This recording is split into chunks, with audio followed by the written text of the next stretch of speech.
If the novel sort of alludes to the life I could have had if I didn't have the opportunity to move to the US, if I stayed in Sierra Leone, perhaps. But you know, I think what happened in the novel is that through a series of characters, I was able to become people that I hadn't been post-war. So then, through those experiences, I was able to understand perhaps even the possibility of how if I had stayed in Sierra Leone, where my life could have gone. Or things. So I could be any of the characters, particularly the younger people in the novel, you know. So yeah, there's a possibility there, yeah. Definitely.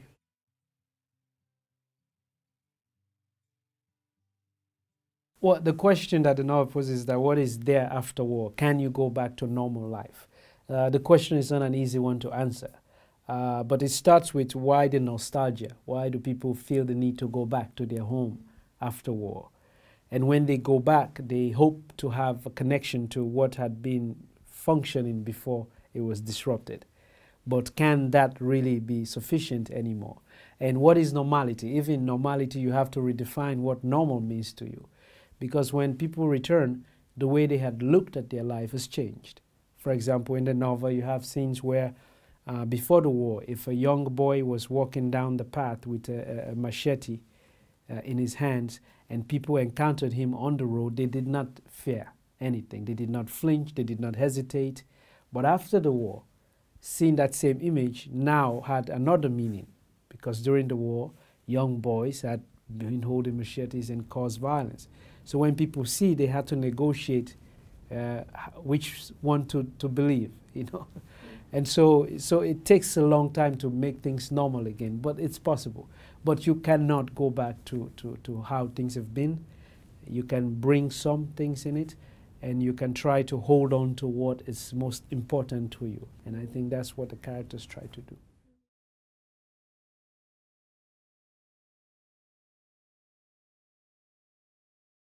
I think on either side, between the older ones and the younger ones, it's difficult to embrace something.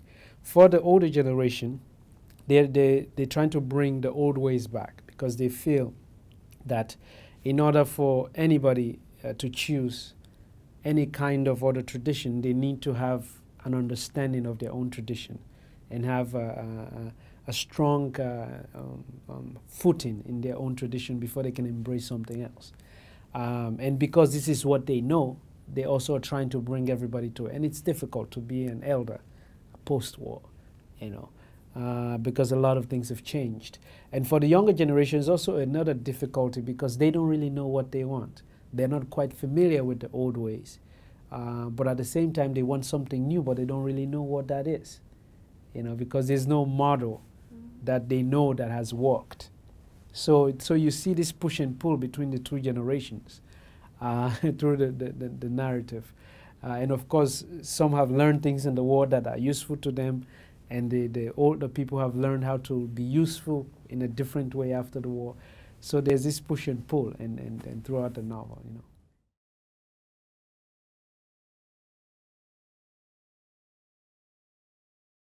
Well, is hope a choice or fate? I mean, I think it's it's a little bit of both, you know.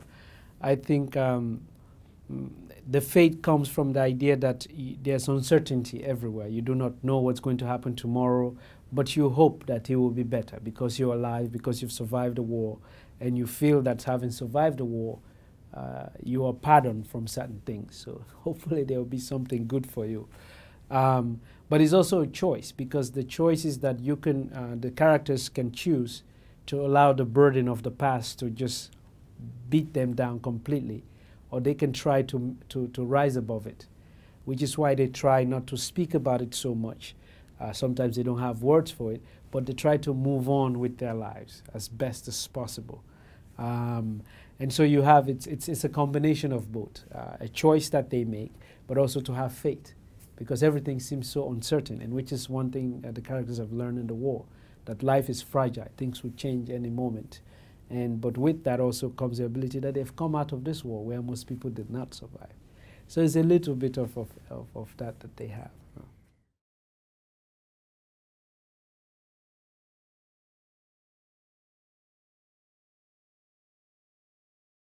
I mean, I think definitely one of the misfortunes, particularly in the media about a place like Sierra Leone, is that we are only newsworthy when we have a problem, particularly a big problem.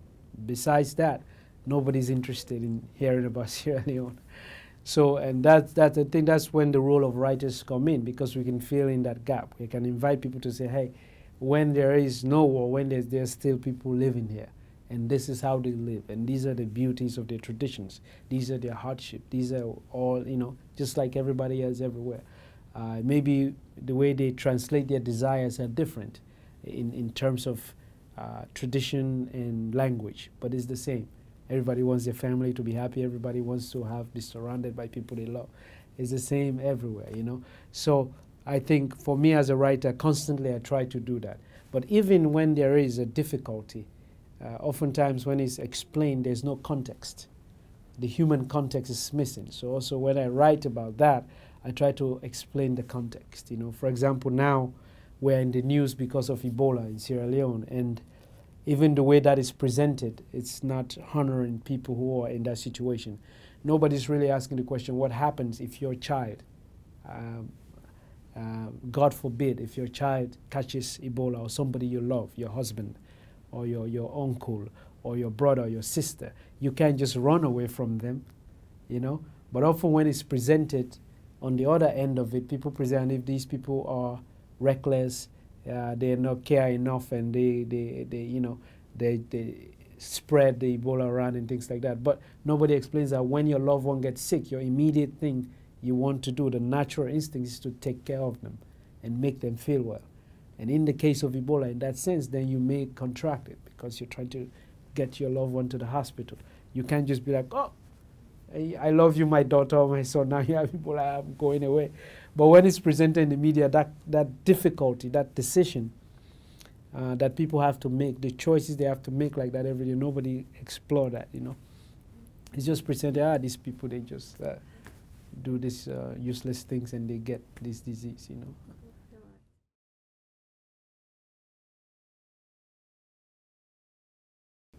Yes, I mean, you know, I'm a writer, but I also study political science, and I'm also involved in my country a lot, in the sense that I have a foundation that gives scholarship to young people to be able to go to school and do things, because I believe that what changed my life was that I had opportunity, and then I discovered my talent, and because of those opportunities. So I want to make sure people have the same sort of opportunity thrown to them so they can do something with it. In addition to that, I also do a lot of work with the United Nations and UNICEF and Human Rights Watch on research to make sure that the use of children in war is stopped and law is developed.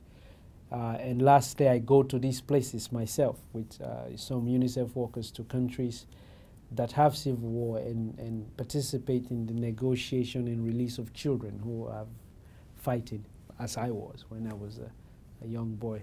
So these things are there to me because, you know, I believe, for me as a writer, I believe that my inspiration, my imagination comes from the world that I live in.